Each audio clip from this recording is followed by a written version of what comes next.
Now, not only can the New Testament be traced back to eyewitnesses, but the second E stands for early accounts. Early accounts. In other words, that this was written down very soon after the events themselves.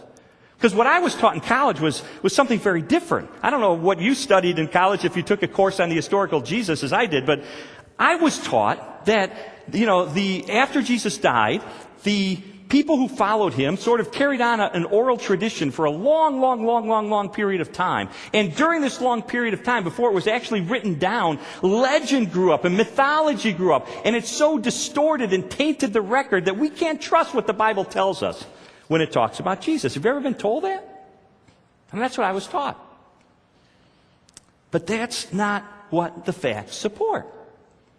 Let me sort of create a little, visual here on the stage. Pretend that this podium represents the year 33 AD, which is the year most likely that Jesus was executed. Now, a recent NBC documentary, it was on just recently, a few weeks ago, said that it was about 80 AD, that's 33 AD, this is 80 AD, when Matthew and Luke were written.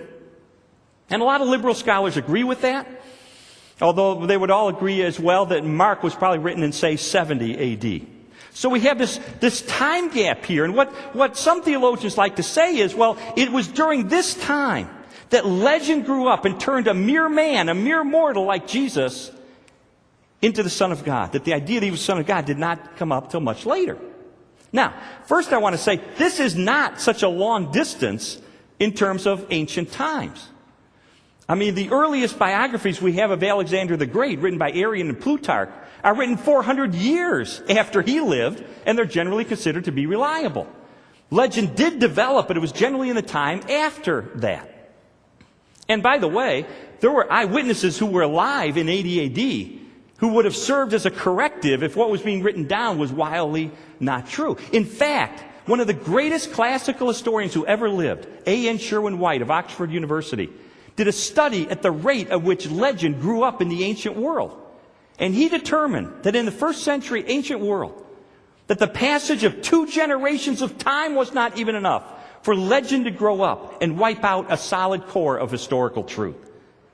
So even if this documentary and these scholars are right, that Matthew and Luke and Mark were written about 70 and 80 AD, still, they can be considered trustworthy. But we can bring the events much closer to the life of Jesus. For instance, the Bible contains a book called the Book of Acts. It was written by Luke, this historian that I mentioned. This tells the story of the early church. Now, this is very interesting because at the end of the book of Acts, one of the main characters, the Apostle Paul, is put under house arrest. But you get to the end of the book and you don't know what happens to him. Why? Because the book was probably written before Paul was put to death. In fact, a whole bunch of things happened between 61 and 70 AD that would have been in Acts had Acts been written after they occurred. For instance, 3 of the principal characters in the early church, Paul, Peter, and James, were all put to death between 61 and 64 AD. In the mid-60s AD, Nero persecuted the church. It was a big thing. That certainly would have been in Acts if it had happened before Acts was written. And also, the Jewish-Roman War broke out in 66 AD. That would have been in Acts if Acts had been written after those things took place. So you see what I'm saying? These things would have been recorded in Acts if Acts had been actually written after they occurred. And yet they're not in there. Therefore, we could probably date the writing of the book of Acts to about 60 AD. But we can even go further than that, earlier than that, because even though the book of Acts affirms that Jesus is a miracle-working, resurrected Son of God, we can go even closer to the event because Acts is the second part of a 2-part work. The first part is the biography of Jesus by Luke called the Gospel of Luke. It also affirms that Jesus is a miracle-working, resurrected Son of God. And so it must have come before Acts if Acts was written in 60 AD. So we can take it a step closer. Now, we also know that Luke used some of the writings of Mark in his writings as one of his references.